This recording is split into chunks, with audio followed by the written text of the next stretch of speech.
He found over 200 missing people across a decade of searching. But when his own body began to fail him, there was no one left to find him in time. This is the story of a search and rescue dog who gave everything he had until there was nothing left to give.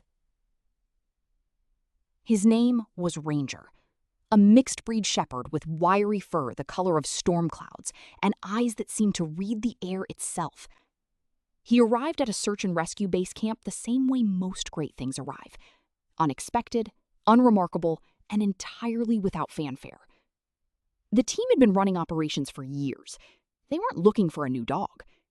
But Ranger had apparently decided otherwise.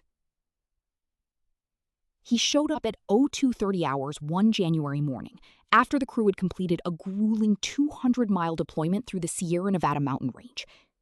Exhausted handlers came back to camp and found him sitting by the fire pit like he'd always lived there. Scruffy, quiet, watching. One handler later said he looked less like a stray and more like a second shift worker who'd simply clocked in. And so, almost by accident, Ranger became part of the team. But belonging to the team didn't mean anything came easily. Ranger had no formal training, no pedigree, no certification. He was raw instinct wrapped in matted fur. The early months were brutal.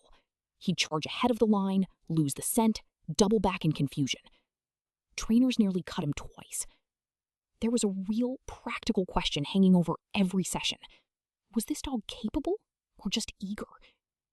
And in search and rescue, eagerness without precision gets people killed. Then came the morning everything shifted. A young hiker had been missing for 31 hours in the Angeles National Forest. Temperatures had dropped below freezing. The certified dogs had worked the grid twice and come up empty. Ranger wasn't supposed to be on that deployment. He was still in training. But he was there.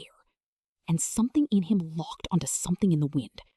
He broke from the trail, pushed through a dense thicket of manzanita brush, and found her, conscious, hypothermic, hidden in a drainage ditch that no human eye had caught. 31 hours, found in under 12 minutes. After that, Ranger's career became extraordinary. Over the following decade, he was deployed to wildfire evacuations, flood zones, and collapsed structures. He worked alongside the 6 heroic search and rescue dogs who responded to the September 11th attacks. Dogs who searched through smoke and ash and steel, finding the lost among the unimaginable.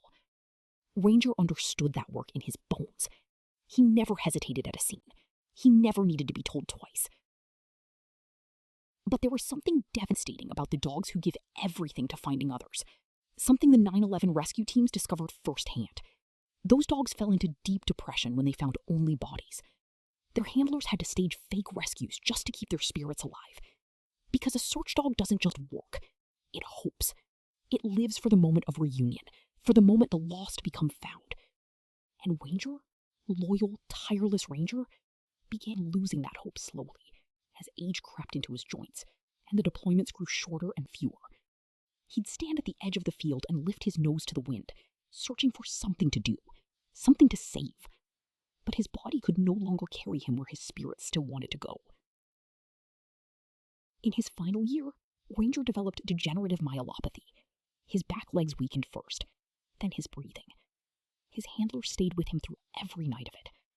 The dog who had found over 200 people couldn't find his own way back to health. And on a quiet Tuesday morning, with his lead handler kneeling beside him on the cold ground, Ranger stopped searching.